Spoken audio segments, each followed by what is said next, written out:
कार्तवीर्य।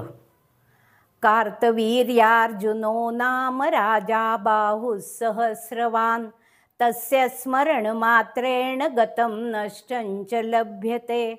कार्तवीर्यखलद्वेषी कृतवीर्यसुतो बली सहस्रबाहुः शत्रुघ्नो रक्तवासाधनुर्धरः।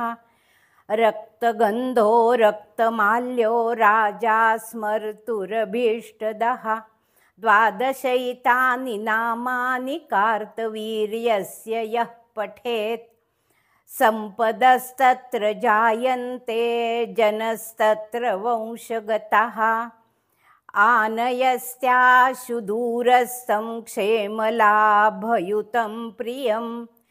कार्तवीर्यमहाबाहो सर्वदिष्टविबर्हण। सर्वरक्ष सदातिष्ठ दुष्टान्नाशय पाहि माम्। हे होतं कार्तवीर्य अर्जुनाचं स्तोत्र, ज्याचा प्रभाव असा आहे की आपली मौल्यवान वस्तू जर हरवली असेल, ती हाताने कुठे ठेवली आहे ते आठवत नसेल किंवा गहाळही झाली असेल, तरीसुद्धा पहिल्या 2 ओळीचा जो मंत्र आहे तो मंत्र आपण वारंवार पठण करत राहिलो तर हरवलेली वस्तू आपणाला परत मिळते. आणि हा अनुभव अनेक वेळा ह्या मंत्रांचा घेतलेला आहे, म्हणून ह्या व्हिडिओचं प्रयोजन. कार्तवीर्य हा फार मोठ्या देशाचा राजा होता. त्याला अनेक राण्या होत्या, परंतु पुत्र प्राप्ती नव्हती. त्यामुळे तो अतिशय दुःखी होता. अनेक उपाय प्रयोग असे करूनही पुत्राची प्राप्ती होत नव्हती.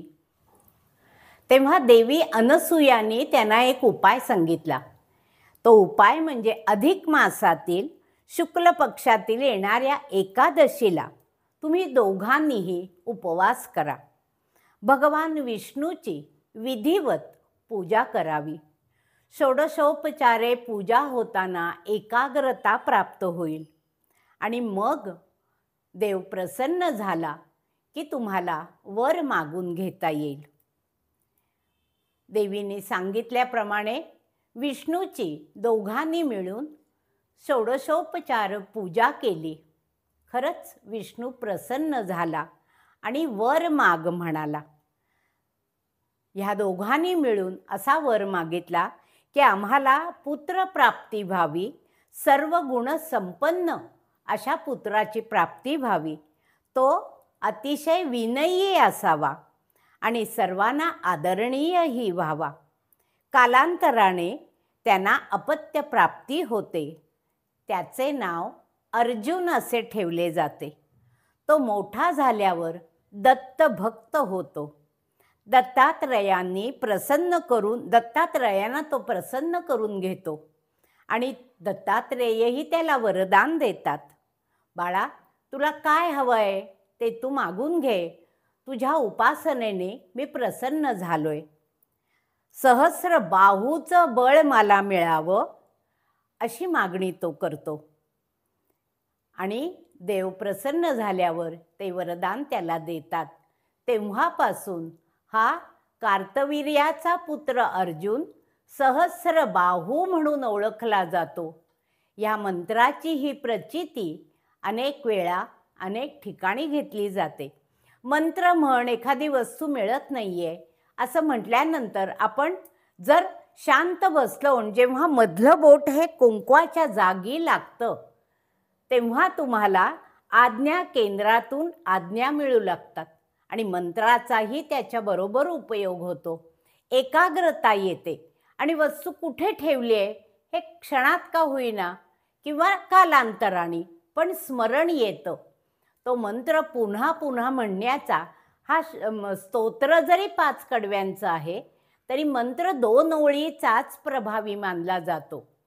कार्तवीर्यार्जुनो नाम राजा बाहुः सहस्रवान् तस्य स्मरण मात्रेण गतं नष्टं च लभ्यते. हा असा मंत्र आहे आणि तो मंत्र म्हणून आपणही याची प्रचिती घेऊ शकतो. ह्या सहस्रबाहूची एक कथाही आपल्याला वाचायला मिळते. एकदा रावण शिव उपासना करत असताना ध्यानधारणा करतो. शिवाला स्नान घालायचं म्हणून नदी तीरावरच असलेल्या पात्रातून पाणी घेऊन स्नान घालत असतो. अचानक पाण्याचा प्रवाह थांबतो. रावणाला अतिशय संताप येतो. तो क्रोधी तर असतोच आणि आपल्या उपासनेचा त्याला गर्व असतो. मी शंकराची उपासना करतोय आणि पाण्याचा प्रवाह कसा थांबला असा विचार करून तो उपासनेतून उठतो आणि ताड नदीचा प्रवाह जिथून येतोय त्या डोंगरावर जायला लागतो. प्रवाहाच्या दिशेने जात असताना तो अचानक एका ठिकाणी बघतो तर नदीचं पात्र तिथेच थांबलेलं आहे.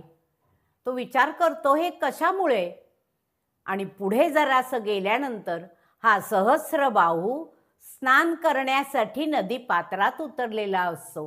त्याच्या सहस्रबाहूंमुळे नदीचं पात्र वाहण्यातून खंडित होतं आणि पाणी तिथेच स्थिर झालेलं असतं. रावण संतापलेलाच असतो. कार्तवीर्याला विचारल्यानंतर हा सहस्रबाहू त्याच्या एक बळ सगळं एकवटून रावणाला भिरकावून देतो. त्यामुळे त्यानंतर रावणापेक्षा सुद्धा बलशाली असलेला हा सहस्रबाहू अशी त्याची लोकांमध्ये ख्याती पसरते आणि रावण त्याला घाबरूनच राहतो.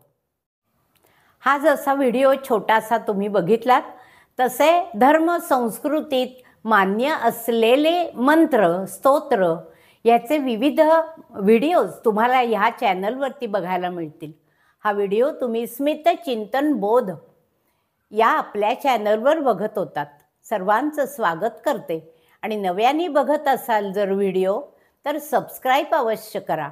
आपला अभिप्रायही नोंदवा आणि परिचितांना पाठवायला हरकत नाही. धन्यवाद.